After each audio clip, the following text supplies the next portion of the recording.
everybody, welcome to Opa Locka! One of my favorite places to come, but they are destroying it. Why the crap is this one of your favorite? Hold on, let's just guess.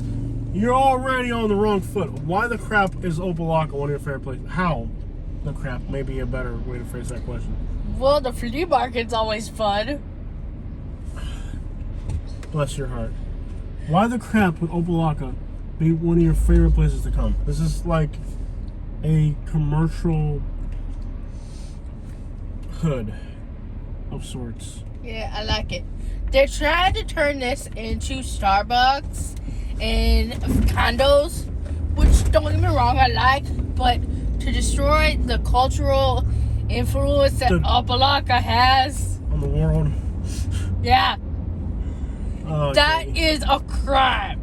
I don't know. So we're going to go through Opa Locka, guys. So Opa Locka, you may have heard of through social media and all types of different outlets as being a place of kind of very hood. It's almost like the Compton of Florida, which is a place when you say it, it already denotes a certain unfortunate mannerism of the place. But in reality, it's smack dab between Hialeah and right outside of Miami, between Miami and Fort Lauderdale. A geographically strategic place for distribution centers, for traffic even. It just doesn't seem like the type of place that's going to remain a hood forever in an ever-changing Florida. But there's still people that are from here and they're like, you're not going to gentrify my hood. That's not the way. I got the wrong accent for that. You're not going to gentrify my hood, man. That's where I'm from. But anyways, there's just a wide array of sentiments about it. Some people saying, yeah, make it better. And other people are like, yo, make it better. That's my hood, dog. But we're going to go in here and we're going to give you guys a look at Opa Locka. And I know a lot of what's on social media about Opa Locka is people straight up gangbanging and talk about my hood and the Opa Locka goon. And there's more to this place than that. This is some hard-working people in a very demanding area as far as what cost of living here is definitely not a cheap place. If you're here, you're definitely working like an animal to keep your rent or your mortgage or whatever the crap you got going on. It's not a cheap place to live. The only thing good about it is that there's a lot of industry here. I'll tell you that much. And there's definitely entrepreneurship here of different communities coming together to say, hey, let's like there's people literally here that started their own factories, building whatever they're whatever they're doing, literally building their own factories. So it's not all this bad, negative thing that they put on the media. Just kidding, it is. Oh no, you can't say that. Playing with your emotions there, aren't I? Oh wow, more look like I know some really hardworking people here, man. I know people here literally start factories. Like, I'm not even kidding. Like, there's people here that are literally in their backyard start a factory and start building something. Like, there's not much entrepreneurship here. So despite the place's reputation, its geographical location is gonna get it gentrified no matter what. I mean, that's really what it comes down to with Opa Locka. It's where it's at. That's gonna mean in the future, this isn't always gonna be a bad place. And if you remember coming back to Opa Locka many years ago, this was a very rundown place back then. And recently you come up in here like, yo, people are fixing up houses, fixing up their properties. So you still see 6-foot fences. That's never a good sign. And there's actually a Facebook group. Now, I'm only in my 30s, but I'm in a Facebook group about Opa Locka. And I'm looking at old timers talking about, the good old days. And these were really good communities. Like, I'm talking like in the 80s or something, or 70s. I don't know when it started to went to crap. But these were communities that, this was a place to be. This was actually built in an architectural style that only like 3 other places were built. So the real Opa Locka is not exactly just what people put on social media. And I started to question when I go to a lot of places and do videos in a lot of places, like you see what's on social media about the place already before you go to it. And then you go to it. And what you see in the reality of what you see on the ground, the reality of what you see on the ground is sometimes in stark difference to what's being portrayed. And I think that's an interesting thing about American cities and stuff, that people will portray their cities, their hoods, as being these tough, oh, you know, we're from whatever neighborhood. This isn't just here in Florida, this is like everywhere, you know? People will portray wherever they're from as being this completely run down bad place, and all it's the hood, and it might be to some degree, but is it to the degree that people put it out to be? Is an interesting concept, because like on the East Coast, I've already had a lot of people confirm this for me. Like, you see a lot of people that say that, for example, Los Angeles is really bad. And everything you hear about Los Angeles, man, you go to Los Angeles, you can't wear them shoes, man. You gotta take off your shoes before you go to Los Angeles, man. You can't wear them shoes. You hear all that talk, right? And then, I haven't been to Los Angeles yet. Let's get that part of it understood. I haven't been there yet. But I have been to Kensington. I've heard people tell me that Kensington and Philadelphia, I've had several people already tell me that Kensington and Philadelphia is worse than Los Angeles as far as, you know, environment. So, and then you start looking at crime rates and types of crimes that you cannot, you know, manipulate, types of crimes that are terminal. And then you're like, okay, so these places here are 10 times more likely to dismiss you than California in facts and numbers. So to what degree are the people that are buying into this street and gang culture portraying something on social media that's perhaps a little bit of an exaggeration of the reality? Is interesting. And people always think their hood is bad. Like, I noticed with Houston, Texas, for example, that people in Houston think people in Houston are bad drivers, or they're road raging. And I'm just sitting here like, the Houston, Texas that I've been going to? I don't think so. Oh, look, Sesame Street. Sesame Street? Sesame Street, Opa Locka. We're on Sesame Street. Doesn't Dave Chappelle have a joke? That's a horrible place. I never want to go there. I'm not by any means saying that Opa Locka is soft, because it's not. There's been years where the murder rate here has been like woohoo, like, you know, like worse than like the worst. You know what I mean? There's been years where the city has just been completely, well, terrifying would probably the right word with the rates, you know? So I'm definitely not saying it's not that. It is, but to what extent does social media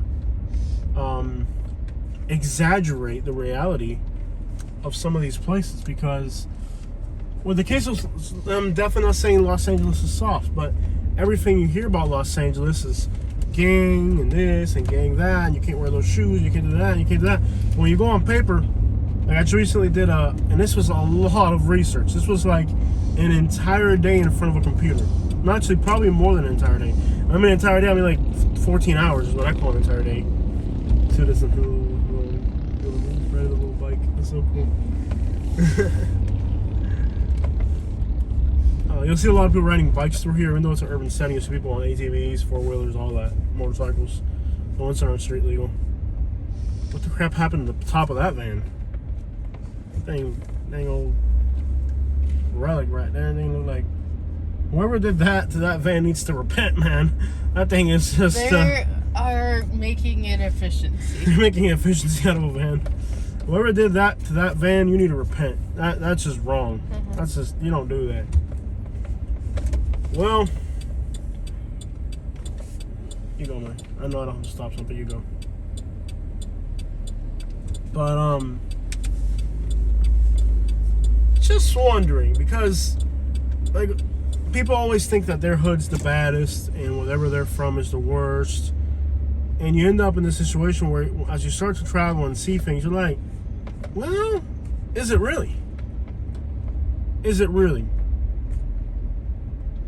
And I'm not talking particularly on just Opa Locka. I mean, like, as a general thing, because now we've been able to see a lot. We've gone as far west as Denver, Albuquerque, you know, we've seen New York City, Philadelphia, Baltimore, Washington, D.C. We're in Atlanta all the time. Crap, when I lived in Alabama, it was 2 hours from Atlanta. We've seen a lot of American cities, and it seems like a lot of times people like to hype crap up. And when the case of California, I haven't gone to California yet. We're going to see it soon, I hope. But I'm under the strong suspicion that California is hyped up Not saying that California doesn't have problems. I'm just saying I think it's hyped up a lot. And it's not really as bad as people say. Sorry that we're driving into the sun. It won't be for long, guys. Just be for a short little trajectory here. I suspect that California is really hyped up, man. Like, it's really hyped up to the point where what people are putting out about California is not only far-fetched, but way beyond reality. And we'll find out soon. Because you only hear about the bad stuff, but California is one of the most beautiful states there is. So I'm curious to get out there and really see California with my own two eyes. And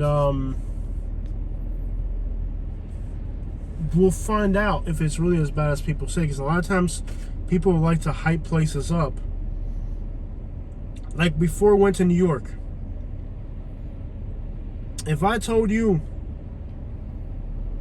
all the things I heard about New York before I went there, and then once I actually went there and saw it, I was like, wait, what? This is the vicious New York people were talking about? Yeah, there's a lot of scams and stuff, and there's people trying to, scam you at a parking garage or something, but it's not this dangerous place people are putting it out to be. And I think a lot of times people, from their perspective, think something's bad, but they don't have a wide perspective. They have a very narrow perspective on things. But Miami's changing, and people that come to Miami, they have two opinions. One, that Miami is this dangerous place because they were robbed here in 1972. And I hear this comment almost on a weekly basis on my channel. There's always somebody on my channel like, I got robbed in Miami in 1972. It's a bad place. And I'm sitting here like, well, it's not 1972. I wasn't even born in 1972. I mean, like, how far from reality do you have to go to start talking about 1972? You know what I mean? The world changed a lot. It's not 1972, my man. Barack Obama Avenue. It's not 1970 something. Okay, that's not what time we're in. That's not what time it is right now. So don't start talking to me about 1970s when it's clearly not the 1970s. And then you have people, I think it's ultra safe because they're coming from a place that's really worse. So there's all types of misunderstandings about Miami, from some people who think it's extraordinarily safe to some people who think it's ridiculously bad, neither one of which are actually accurate, because Miami, like any metropolitan area, has really good areas and really bad areas. And that's true for any large city. Every large city in the United States, from Baltimore to New York, every single large metropolitan area has extremely good areas and extremely bad areas. Now, I don't like places like Baltimore, where the core of the city is an extremely bad area. That to me doesn't make sense. Detroit has the same problem. Well, let me tell you something about Detroit. All you ever hear about Detroit is that it's a bad city. And Detroit has more amenities in the suburbs and nicer suburbs and better areas than a lot of places that you've probably heard. I mean, Detroit ain't that bad. And a lot of times people are spreading this misinformation. Because I was on Facebook and I saw a lady talking crap about Detroit, and I was like, yo, I've been to Detroit. They have a Nordstrom in Detroit. We don't have that here. Their malls are incredible. We don't have malls like that here. She lives in Cape Coral. And then I clicked on her Facebook profile. She's from Detroit. I'm like, wait, so you're from Detroit, but you're talking bad on it because you moved away. Because for some reason it didn't work out for you. But you, better than anybody, should know that that's not the truth. Opa Locka has its issues. Like the city hall is still abandoned. It's an abandoned structure, the city hall. And I think they were talking about the problem that they have here is that every time they try to reinvest or fix anything, the city steals the money and nothing happens. And that happens everywhere, but here there doesn't seem to be any type of issues with how it's done. It's just the city's very badly managed, and it's caused a lot of pains to a lot of people. You'll notice a particular architecture here that you wouldn't expect in Florida. But the city hall, man, this is a uniquely strange phenomenon where, for some reason of sorts, their old city hall is abandoned. It's a beautiful structure. It deserves to be like a museum or something. But this community, maybe from the locals, or maybe, I mean, I've seen the locals do it. Baby kitten. Yeah.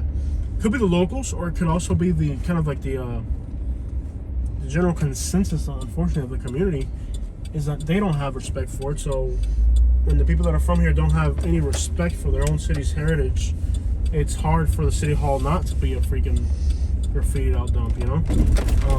There it is right there. One of the most historic buildings in South Florida. Most notable for sure. Just kind of sitting there, nothing happening to it. Eventually they said they're going to fix it, but the Opa Locka City Hall is actually an embarrassment to the city with trees growing on it. I think that pretty much speaks volumes of, if the city hall looks like that, what else can be said about the rest of the city? And as you can see, it's not a rundown slum. I mean, there's nice communities, beautiful painted houses. It's definitely an urban place. It's not, it's definitely an urban setting. But it's not like this rundown slum or something. There's homeless people and there's hangout spots. It's an urban setting. But it's come a long way, that's for sure. And it's going to continue to improve. But they have this systematic problem here. And let's turn around so you guys can get a closer look at the city hall, which will kind of illustrate everything all to itself. Just looking at this image will probably just illustrate the whole problem all to itself. That's the city hall straight ahead where the road ends.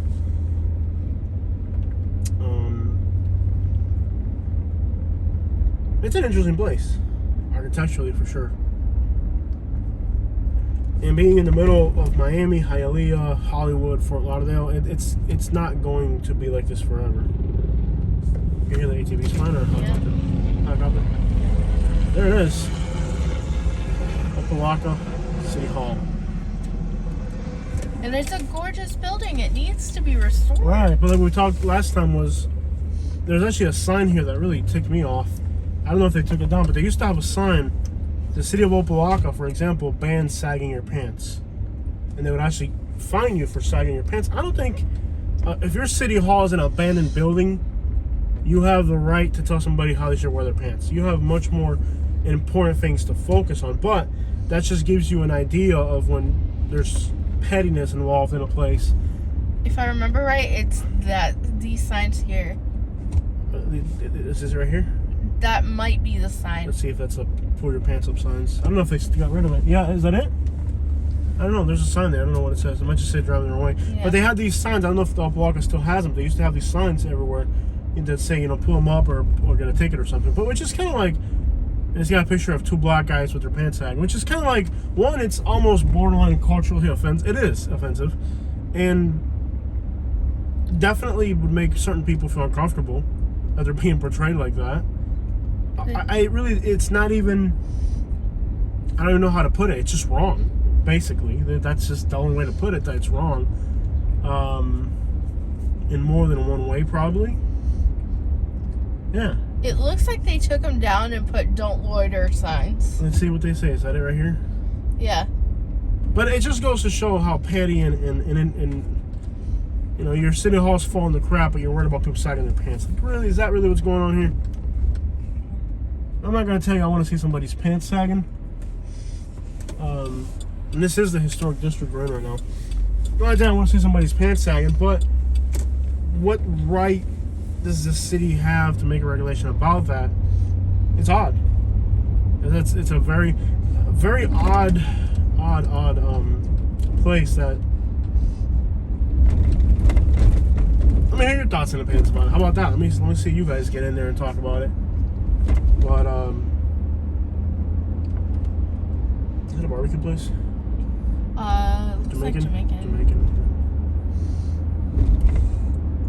And now the Opa Locka flea market's being historic place. It's been here for 40 years, and it's almost like the history and all of everything that's historical and of value to this place. There's no appreciation for it at all, and it's all being just wiped out by this monstrous change where if the people don't hold on to their culture. You'll get what's across the street right now. A Burger King? Very modern Burger King. That's what I'm saying. Yeah.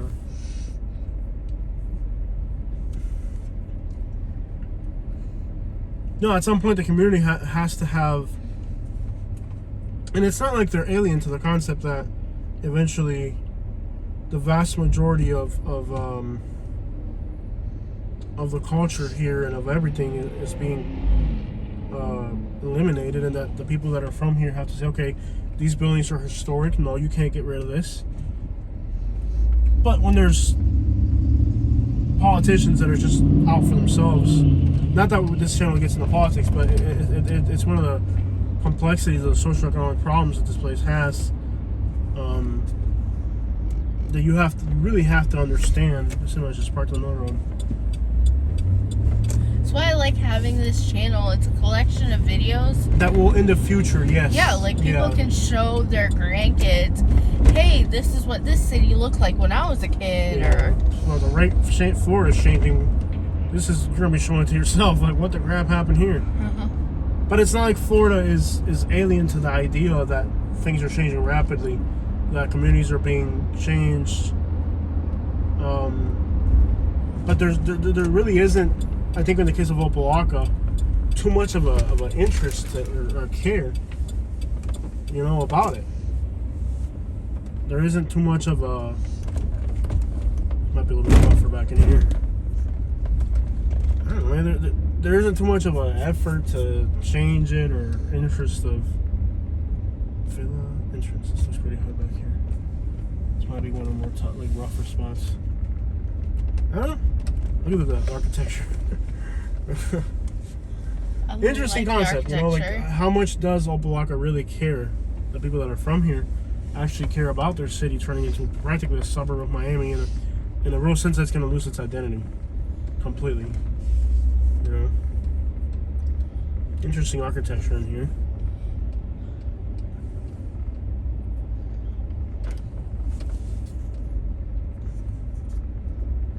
I don't know what it would rent to cost to rent here. I don't know.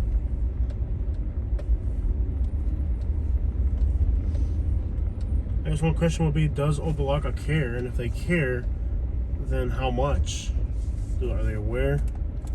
Because that's a problem with Opa Locka, like where I saw it where they interview the locals, and they're like, this is a historic building, it's a city hall, and they're like, I don't care about that old building, let it fall to crap. And that's an interesting thing to say, because most of the time people are going to say something completely opposite. They're going to be angry, like, why is this historic landmark in this condition? That's kind of what you would expect people to think. So it's interesting that what you would expect people to think about a place isn't always the way the people that are from there look at it. Sometimes people just don't care about it. These are newer apartment buildings, but they have that older feel of the city. Yeah. I don't know how new these apartments are. I would say probably 90s or 80s. But they kept the theme.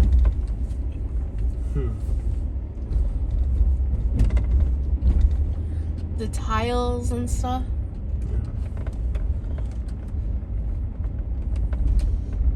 Probably 80s Art Deco. So we're going to some apartments back here that are pretty bad, and then there's just this place is kind of the worst of it.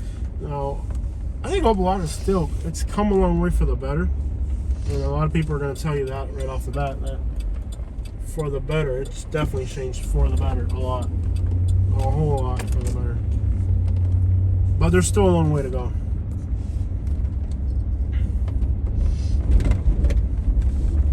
And there's still a few pockets. That one they kept with the theme. Yeah, a lot of there's still little pockets that are kind of rougher. And I think we're gonna hit a little area now that's just kind of a little bit rougher, more commercial looking.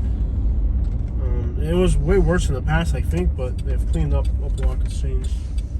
Gotta be real careful when you turn here, because people are going so fast that you don't see them coming. Next thing you know, they're on top of you.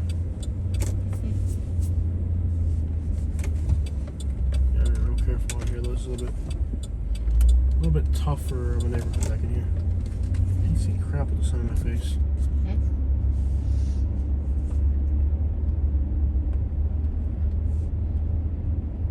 commercial mixed type of area, half commercial, half residential. Having commercial buildings nearby, that never makes a neighborhood better.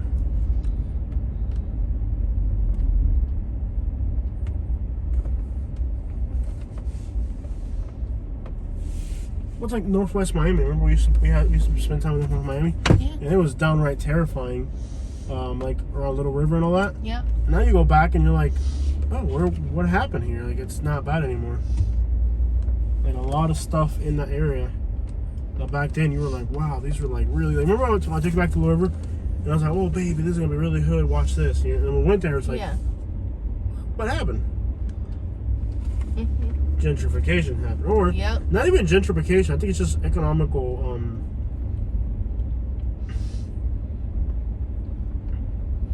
I would almost say economical improvement. Yeah, I versus remember gentrification being the right years word for ago when you first took me out here, like there'd be times where you couldn't even get into the neighborhood because they were playing dominoes in the street. that. Yeah. Definitely changing a lot, man. Mm-hmm. But like that neighborhood in Little River, like where my family used to live, and we'd go there, and it was like a bad. I mean, like this was like bad, like 15 people playing dominoes on the road, and Yeah. you know, like people running and stuff, and like The whole neighborhood's out playing dominoes. yeah, like you know, like, and it was more active at night than in the daytime. That's how you know it's really bad. And you go back now, and you're like, wait, what happened here? Like people fix up the houses, you know. It changed dramatically in a very short time span. And I think a lot of this area north and west of Miami, Northwest Miami area, has gone through that, where it's like, even like the people that are familiar with the area for many years back, they think it's this horrendously bad place like it used to be. But no, like it's changing and for the better, you know. Just like you as a person evolve over time. Right. Mm-hmm. You learn new things, and then you adapt to that knowledge. Look at these fences though. Anything residential with fences like that is never good. Yeah. Did they pave this recently? Yes. Yeah. Weren't we here?